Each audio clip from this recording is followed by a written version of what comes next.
हमारा पहला सवाल ये है कि आप यूट्यूब पर कब से हैं और यूट्यूब पर आने का उद्देश्य क्या रहा है आपका? देखिए, यूट्यूब पर तो हमें लगभग 2 साल होने जा रहा है। 2 साल से हम यूट्यूब पर हैं। हमारा Pradeep legal help YouTube channel है। और अगर हम उद्देश्य की बात करें तो मेन उद्देश्य हमारा है लोगों को कानूनी रूप से जागरूक करना। प्रारंभिक शिक्षा दीक्षा भी हमने गांव से ही पूर्ण की है। उसके बाद हमने फिर लखनऊ यूनिवर्सिटी से लॉ ग्रेजुएट किया है और उसके बाद फिर इलाहाबाद हाई कोर्ट खंडपीठ लखनऊ में अधिवक्ता के रूप में प्रैक्टिस कर रहा हूं। लेकिन इस पूरे सफ़र में जो हमने देखा कि गांव स्तर पे लोगों में कानूनी रूप से जागरूकता के अभाव में लोगों का बहुत शोषण होता है। लोग कानूनी रूप से जागरूक नहीं होते तो उनको काफ़ी समस्या का सामना करना पड़ता है।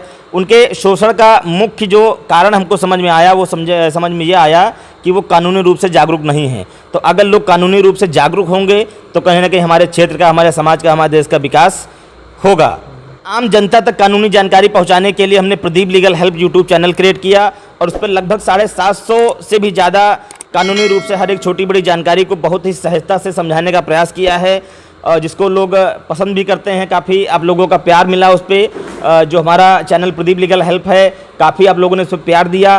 तो आज उस पर लगभग 5000 प्लस सब्सक्राइबर भी हैं और दिन पर दिन उन्नति कर रहा है और काफ़ी सराहना करते हैं लोग।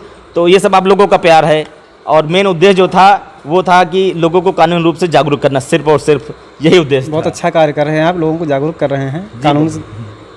ये आप लोगों का प्यार है और स्नेह है जिससे मैं कर पा रहा हूँ। चूँकि स्टार्टिंग की अगर हम बात करें कि आपने स्टार्ट कैसे किया, तो कहीं ना कहीं हमारे मन में ये सवाल उत्पन्न हो रहा था कि कुछ ना कुछ बेहतर किया जाए और लगातार माइंड में आ रहा था। एक्चुअली हमारी छोटी सिस्टर का चैनल है राखी की पाठशाला, तो वो पहले से ही यूट्यूब पर चैनल बना के काम कर रही थी, लोगों को शिक्षित कर रही थी। उसने कहा कि हाँ भैया आप भी यूट्यूब पर चैनल बनाइए और लोगों को कानूनी रूप से जागरूक कीजिए।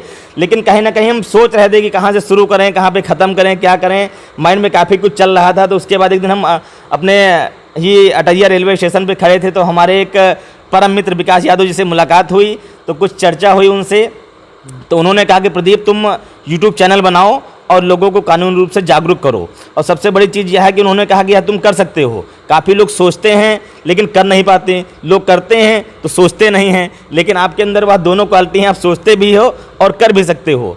तो फिर हमने बिना देरी किए हुए हमने उसी दिन जाके फिर पहला वीडियो हमने शूट किया। लगभग निरंतर वीडियोज़ पर अपलोड करता रहता हूँ और काफ़ी लोगों का प्यार मिलता है और बहुत अच्छा लगता है कि जब कोई कहता है कि हाँ सर आपकी वीडियो से सर हमको रिलीफ मिली है और हम कहीं समस्या में फंस गए थे, लेकिन आपका वीडियो देखे तो हमको काफ़ी जानकारी हो गई है।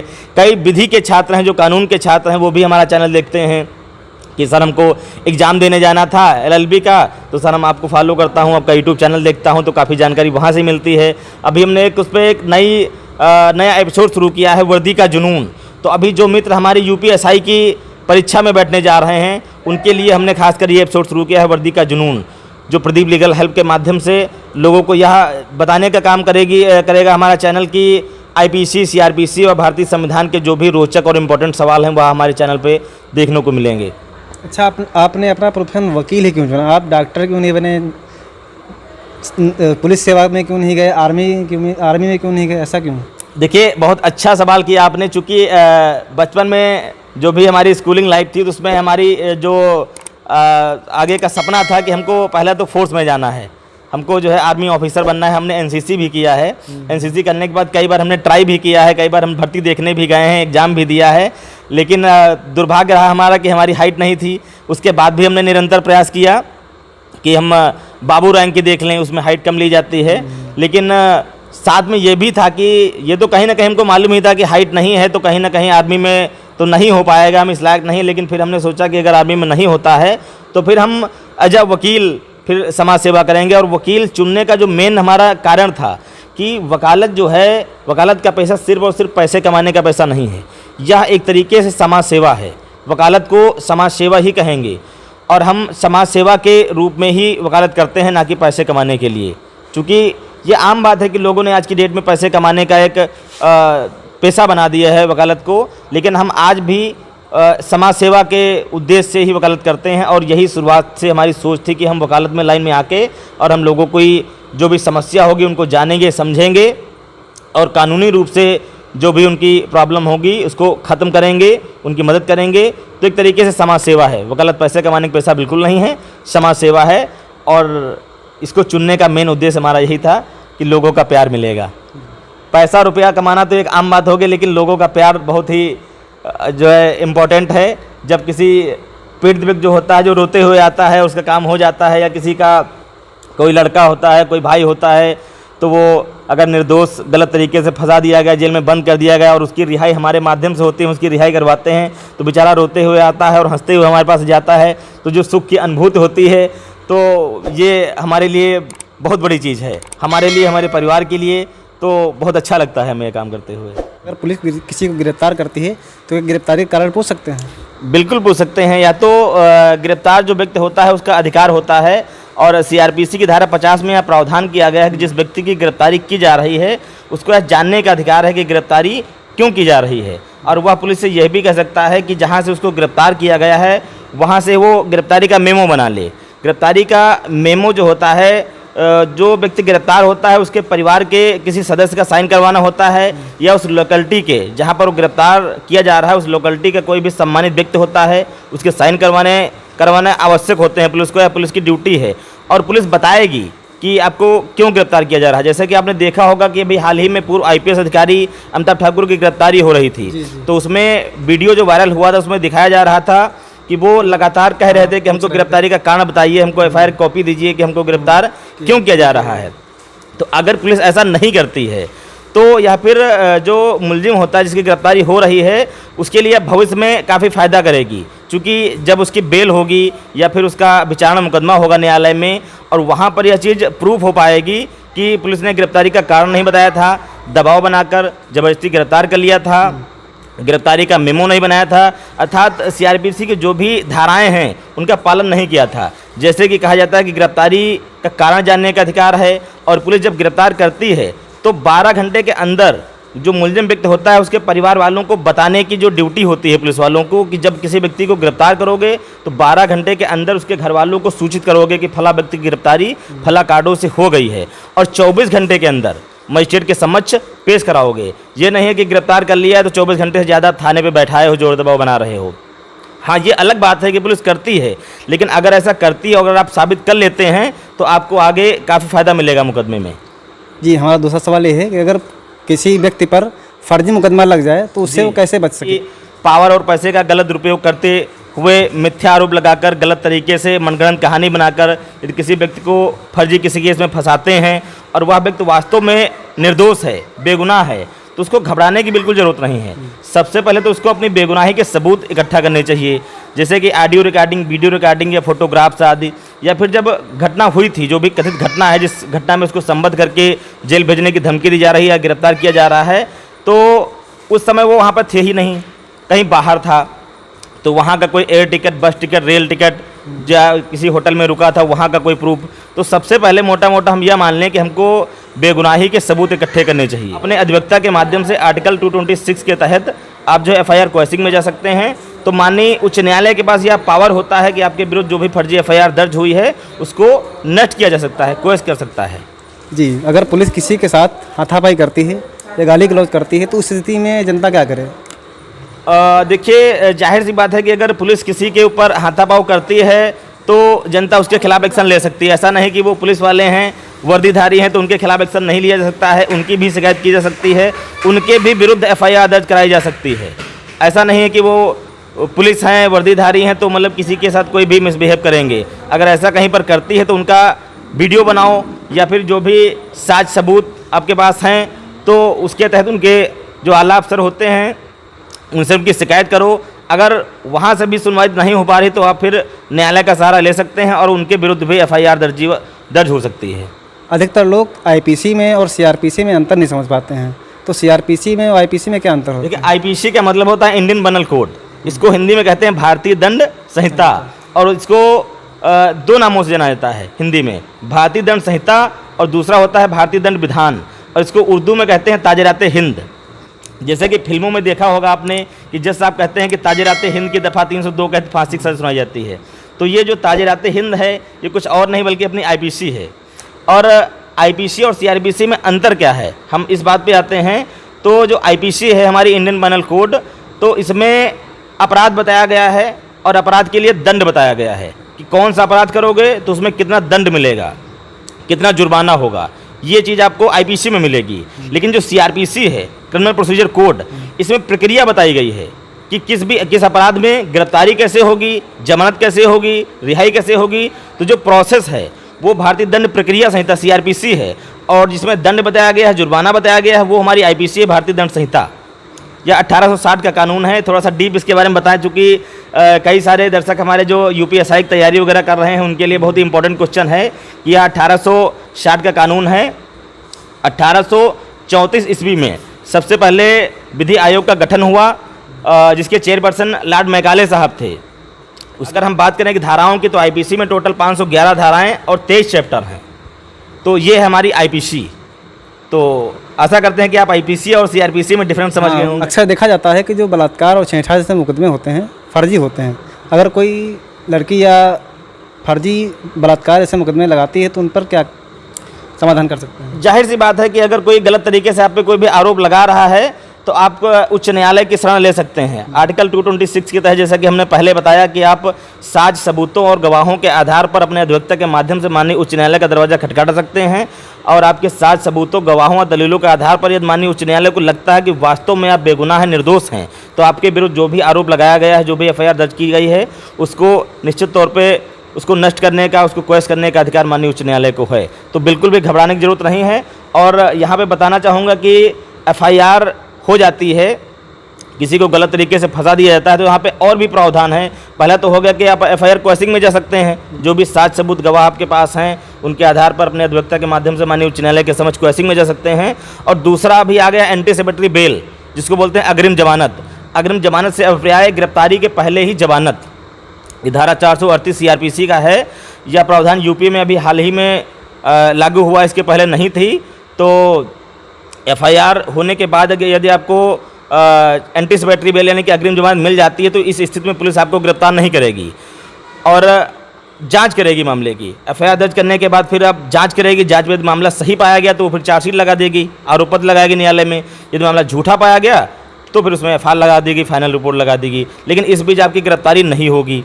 तो अगर हम कहें कि यहाँ एंटीसिपेटरी बेल को हम दाखिल कहाँ करेंगे, तो एंटीसिपेटरी बेल को आप या तो जिला एवं सत्र न्यायालय सेशन कोर्ट में दाखिल कर सकते हैं या फिर उच्च न्यायालय में डायरेक्ट दाखिल कर सकते हैं। तो दो जगह आप एंटीसिपेटरी बेल के लिए प्रार्थना पत्र दे सकते हैं। तो वहाँ से आपको रिलीफ मिलेगी, गिरफ्तारी नहीं होगी। और जाँच में यदि आप सही पाए जाते हैं तो फिर एफआईआर फाइनल रिपोर्ट लग जाएगी, आपको रिलीफ मिल जाएगी। अदरवाइज आरोप पत्र प्रेषित करेगी पुलिस। अगर कोई फरियादी थाने पर जाए और उसकी सुनवाई न हो और एफआईआर नहीं लिखा जाए, तो उस स्थिति में फरियादी क्या करे? एक्चुअल में यदि वह पीड़ित है, वास्तविक रूप से पीड़ित है और किसी के जोर दबाव से या किसी पैसे के लालच से यदि थाने में उसकी बात नहीं सुनी जा रही, वह पीड़ित है, तो सबसे पहले तो उसको अपनी जो भी चीज़ें हैं तो उसको एविडेंस कलेक्ट करने चाहिए और एक उसकी समरी बना लेनी चाहिए। और जो भी उसके साथ गवाह हैं, जो भी साक्ष्य हैं, उन सबकी समरी बना लेनी चाहिए। और उनके जो पुलिस के जो आला अफसर होते हैं, जैसे कि सीओ, एसपी यानी कि सुपरिटेंडेंट ऑफ पुलिस महोदय के वो सूचित कर सकता है कि फला फला घटना वहाँ पर हुई है, फला फला समय पर हम थाने पे गए थे, लेकिन फला फला व्यक्ति के जोर दबाव से या फिर पैसे के लालच में अपोजिट पार्टी से पुलिस मिल गई है, हमारी बात नहीं सुन पा रही है, हमारी बात नहीं सुन रही, हमको इग्नोर कर रही है और थाने से भगा दिया है। तो निश्चित तौर पर एसपी महोदय उस पर संज्ञान लेंगे और उसकी एफआईआर दर्ज की जाएगी। और भी प्रावधान है इसके लिए। अगर मान लीजिए एसपी महोदय भी संज्ञान नहीं लेते हैं तो फिर धारा 156(3) सीआरपीसी के तहत यह प्रावधान है कि जो पीड़ित व्यक्ति है वह साक्ष्य सबूतों और गवाहों के आधार पर अपने अधिवक्ता के माध्यम से माननीय न्यायालय का सहारा ले सकता है 156(3) सीआरपीसी के तहत, और वहां से एफआईआर दर्ज करवा सकता है। और एक दूसरा भी विकल्प है, आप लोगों की जानकारी के लिए बता दूं, उसको बोलते हैं परिवाद। कि आपको 156(3) हो गया। दूसरा, पहली चीज तो थाने से डायरेक्ट आप जो है एफआईआर दर्ज करवा सकते हैं, लेकिन वहां से अगर आपकी बात नहीं सुनी जाती है, एसपी महोदय के पास जाते हैं, मान लीजिए वहाँ से भी आपकी बात नहीं सुनी गई क्योंकि हो सकती है अपोजिट पार्टी थोड़ा ज़्यादा पावरफुल है, ज़्यादा पैसे वाली है, वहाँ से भी आपको निराश होकर लौटना पड़ा, तो आप 156(3) के माध्यम से न्यायालय का सहारा ले सकते हैं। और दूसरा है परिवाद। परिवाद के माध्यम से भी आप जो अपोजिट पार्टी है उस पर मुकदमा पंजीकृत करवा सकते हैं। अच्छा, ये जीरो एफआईआर क्या होती है? जीरो एफआईआर, बहुत अच्छा क्वेश्चन किया आपने। जीरो एफआईआर का मतलब होता है कि जिसमें क्राइम नंबर नहीं होता है। जब भी पुलिस कोई एफआईआर पंजीकृत करती है, आपने अगर कोई एफआईआर देखी होगी तो उसमें एक क्राइम नंबर होता है कि सीरियल नंबर होता है, क्राइम नंबर होता है कि मतलब क्राइम नंबर अब इसका है, बढ़ता जाता है। लेकिन जीरो एफआईआर जो होती है उसमें कोई क्राइम नंबर नहीं होता है। और जीरो एफआईआर का मतलब ये होता है कि अक्सर जैसे एक्सीडेंट जैसे मामले हो जाते हैं या कोई लूट के मामले हो जाते हैं, जैसे कि चैन स्नैचिंग हो गई। अभी मान लीजिए आप हाईवे पे जा रहे हैं, कोई भी मान लीजिए कोई भी थाना क्षेत्र के अंतर्गत हैं, वहाँ पे चैन खींच के कोई भाग रहा है अगर मुलजिम, और वह भागते भागते और पब्लिक उसका पीछा कर रही है कि चैन खींच के फला व्यक्ति भाग रहा है, लेकिन वो दूसरे थाने के क्षेत्राधिकार में पहुंच गया, तो वहाँ पे पुलिस आपको यह कह के नहीं टाल सकती है कि मामला हमारे थाने का नहीं है, चैन आपकी फला जगह पे खींची गई थी, आप फला जगह एफआईआर करवाओ। क्योंकि अगर पुलिस ऐसा कहेगी तब तक अपराधी भाग जाएगा, क्योंकि मामला आपके थाने के क्षेत्र का है और चैन खींची गई दूसरे थाने में। तो इस स्थिति में पुलिस क्या करती है कि एफआईआर पंजीकृत करती है, जीरो एफआईआर, उसमें क्राइम नंबर नहीं डालती है। जीरो एफआईआर दर्ज करने के बाद जो भी प्रोसीडिंग होती है, पुलिस गिरफ्तारी करती है, जो भी कार्रवाई पुलिस की होती है वो करती है, और उसके बाद जो भी संबंधित थाना होता है उस थाने को वो ट्रांसफ़र कर देती है। तो जो आपका थाना होगा, जिस क्षेत्राधिकार में घटना हुई होगी, उस थाने में ट्रांसफ़र कर देगी और वहाँ से आपको एक क्राइम नंबर मिल जाएगा। लेकिन फौरी तौर पे जो आपको रिलीफ मिलेगी तो वहाँ पे पुलिस जीरो एफआईआर ही दर्ज करेगी। अक्सर ऐसा एक्सीडेंट के मामले में होता है, क्योंकि एक्सीडेंट देख के नहीं होता कि किस थाना क्षेत्र में होता है, कहाँ होता है, एक्सीडेंट के मामले में होता है, या फिर कहीं पे चैन स्नैचिंग हुआ, या फिर महिलाओं के साथ मतलब छेड़छाड़ हुई, ऐसे कई विभिन्न मामले हैं जिसमें अक्सर जीरो एफआईआर देखने को मिलती है। तो पुलिस यह कह के नहीं टाल सकती कि हमारे थाने का मामला नहीं है। जिस थाने के आस पड़ोस में हुआ है मामला, उस संबंधित थाने में आप जाकर जीरो एफआईआर दर्ज करवा सकते हैं।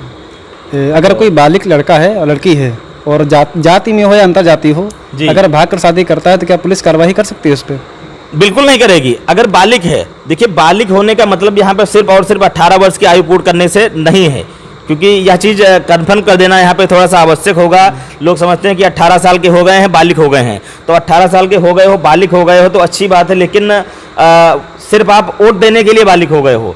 चूँकि हिंदू विवाह अधिनियम में जो प्रावधान है शादी करने का, कि लड़के की उम्र कम से कम 21 वर्ष या 21 वर्ष से अधिक की होनी आवश्यक है, और जो लड़की की उम्र है वह कम से कम 18 वर्ष या 18 वर्ष से अधिक की होनी आवश्यक है। यदि आपने यह उम्र पार कर ली है, यह स्टेज आपने पार कर ली है, तो आप किसी भी जात में, किसी भी धर्म में आप शादी कर सकते हैं, कोई भी बाध्य नहीं है, कोई भी आपको परेशान नहीं करेगा। यदि आपको कोई परेशान करता है तब भी आप माननीय उच्च न्यायालय के समझ जा सकते हैं आर्टिकल 226 के तहत कि हमारे हक और अधिकारों का हनन हो रहा है, हम शादी करने लायक हो गए हैं। जो हमारी जो भी हिंदू विवाह अधिनियम में जो भी तारीख, जो भी उम्र तय की गई है, उस उम्र को हमने पार कर लिया है और अब हम शादी करने योग्य हैं। तो ऐसी स्थिति में कोई भी आपको परेशान नहीं कर सकता, ना ही तो पुलिस परेशान कर सकती है, और ना ही परिवार वाले, ना रिश्तेदार, और ना ही किसी जात धर्म या समुदाय के कोई व्यक्ति। अगर ऐसा कोई करता है तो माननीय उच्च न्यायालय उनकी पूरी मदद करेगा और उनको सिक्योरिटी भी मिलेगी।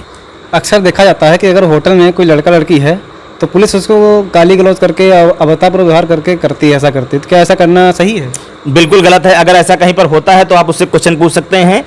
ऐसा तब हम बर्दाश्त कर सकते हैं जब कोई लड़का लड़की नाबालिग होता है, लेकिन अगर कोई बालिग लड़का या लड़की किसी होटल में है या कहीं पर किसी होटल में है, पार्क में है, कहीं पर है, तो ऐसी स्थिति में पुलिस उससे छेड़छाड़ नहीं कर सकती, उससे यहाँ तक उससे क्वेश्चन भी नहीं कर सकती है कि आप यहाँ पर क्यों बैठे हो, क्या है क्या नहीं है, गार्जियन को मतलब कुछ भी नहीं कर सकती है। अगर ऐसा पुलिस करती है तो आप उससे क्वेश्चन कीजिए, और जो भी आपके पास हो सके कि ऑडियो रिकॉर्डिंग, वीडियो रिकॉर्डिंग, या फिर जो भी वहाँ पे गवाह हों, जैसे आप साबित कर पाएँ कि फला व्यक्ति ने, फला पुलिस वाले ने हमसे बदतमीजी की, लेकिन आपको यहाँ पे यह प्रूव करना पड़ेगा कि आप बालिग हैं।